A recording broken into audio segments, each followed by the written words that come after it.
We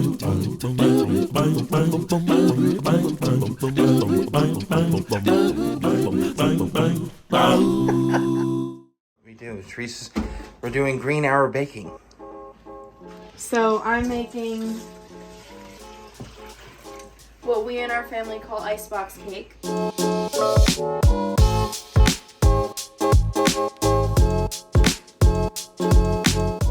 So it's 4 cups, now I need 3.5 cups. 3.5 cups of milk.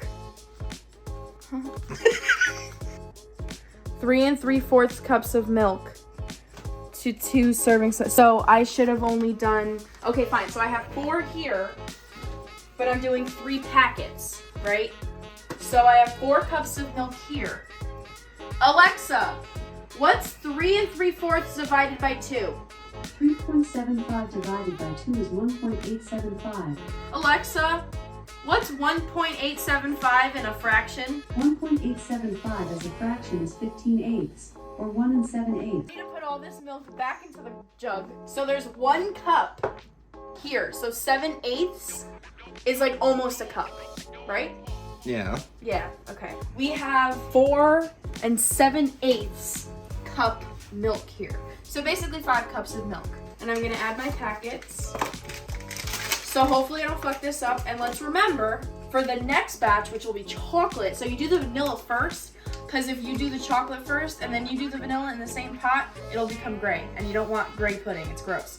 So what you wanna do is mix the vanilla first, because then I scrape all the vanilla out of the pan and then start doing the chocolate. And then when the chocolate starts doing it, you're not really gonna see the vanilla. So let's hope I do this right. And we want to make sure that for the chocolate, I need 5 7/8 cup water. 4 7/8 cup water.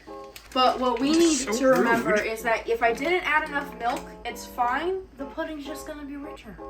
So basically what this recipe is, this is chocolate pudding, vanilla pudding, banana, and graham crackers layered like a lasagna. Don't know where it originated from. I'm assuming from, one of our relatives that are no longer here, but we got this recipe from our grandmother, who is no longer here.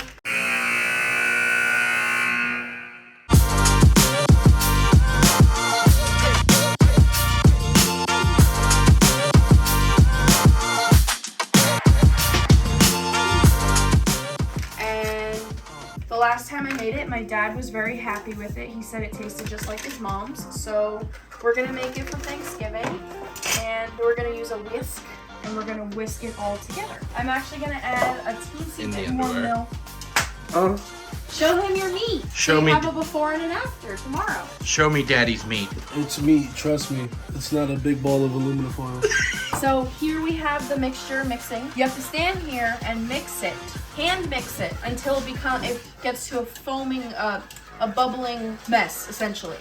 Once it's bubbling, you're supposed to let it sit, but what I'm gonna do is transfer it to, I'm gonna transfer it to either a bowl or something like that, so that when it's time to layer, I can layer. So you see how it's nice and smooth. That means the powder mixture here is mixing with the milk perfectly well, and there's not gonna be any clumps. So long as I continuously whisk the mixture. What happens is, if you don't whisk it and you don't touch the bottom, You have to whisk it to make the biscuit. exactly. If you don't continuously whisk it, what's gonna happen is it's gonna cook on the bottom and it's gonna get like not a crust, but maybe a film. So our vanilla pudding, that's hot, ow, that's hot. Our vanilla pudding is done and we're just gonna set that to the side. I'm actually gonna clean this out because as you can see, if you stop stirring for just a minute, it can burn on the bottom. And I don't want all those nasty chunks in my chocolate pudding. Clean it out. And I'm gonna cut up some bananas. Yes, so he'll be cutting up bananas, I'll be making the chocolate pudding. Same process as the vanilla pudding.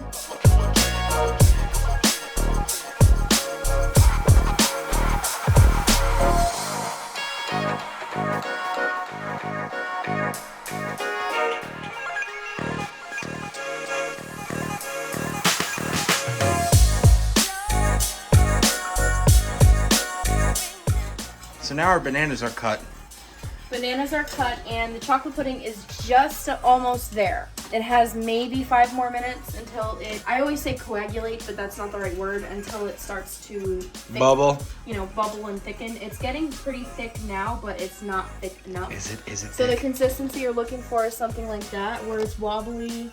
She created her own film on top. But again, it's hot as it cools down, especially in the refrigerator. Pudding not solidifies, but it hardens. So we're almost there. We're just about there. This is starting to bubble. So you see how it's starting to get a little more resistant when I whisk. You can hear that there's like a film on the bottom. If I stop whisking, you're gonna start seeing it bubble. See, but you want it to rapidly bubble. That's how you know that it's done. I put the vanilla in there because obviously I don't have a separate pot, so I'm just gonna leave it in here.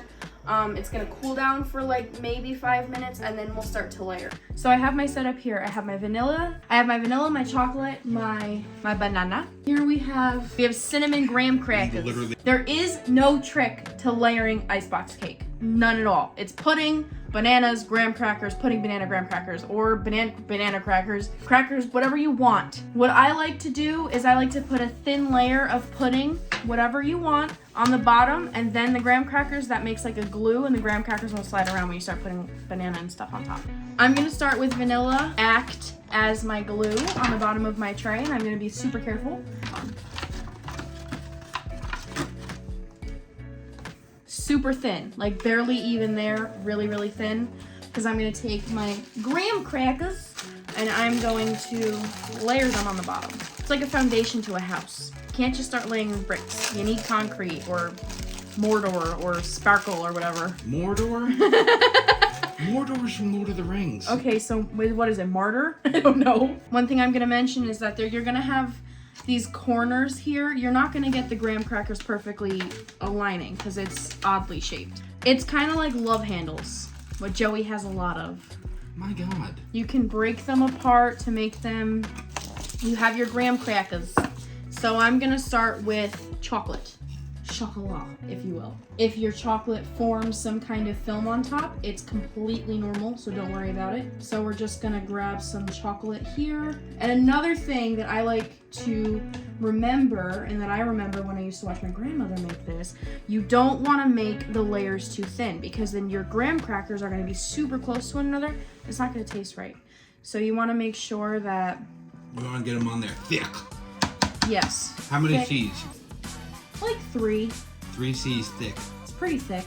Every nook and cranny with the pudding, because it's gonna seep down to the bottom to where you don't have those graham crackers being like blockers. And what's gonna happen is the graham cracker is gonna soak in the pudding, and it's gonna become like nice, and it's still gonna be kind of crunchy, but it'll be more like soft. It'll be really good. Next we're gonna do banana. So with the banana, I like layering them individually. I also like using a fork because I don't like banana slime. So I'm just gonna take my fork. These are a little thick, but it is what it is. Hey! So we're gonna take our little forky fork here, and I'll show you when I'm done with the nanners what I'm talking about, what it's supposed to look like. Now again, with the bananas, you don't have to layer them the same way I layer them. I just like this way because to me it gets a nice even coat across the entire cake, and essentially every slice will have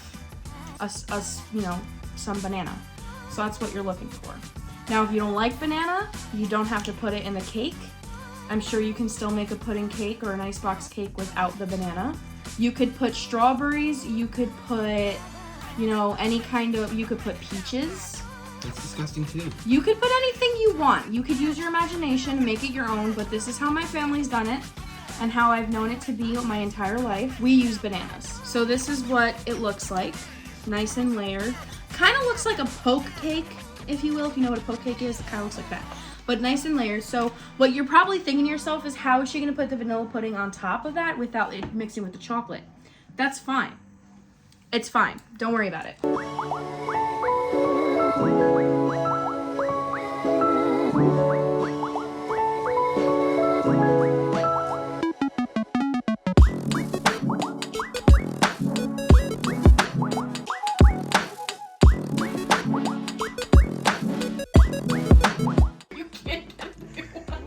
Shut up. Okay. Pudding. So we're gonna use 2 things to wrap. You don't just use foil wrap on something like this because when you pull the foil off, it's gonna take the bananas and the pudding with it. So you wanna use parchment paper. And I know a lot of people say, well, you should line the parchment paper with oil. Now, do you think, Joseph, behind the camera, do you think olive oil goes with icebox cake? Depends if we're frying it. Yes or no? No. Shake the camera, no. Right. So no, I don't do that. I just put this over here, kind of smush it down. It's not gonna hurt the cake. And then I take tin foil and I'm gonna wrap it this way. This is horizontally. Vertically. On my end, it's horizontal. Vertically. And I'll know tomorrow that this is gonna be the icebox cake because of the mass. This shit is heavy as hell. So fucking heavy. So what we're gonna do, we're gonna take this and we're going to put it in the fridge. It's going to cool and firm overnight. And then tomorrow, bring it to my sister's house. Dessert, when we start having dessert, this will be put on the table and everybody will enjoy it. So, and that is how you make icebox cake, Kaola style.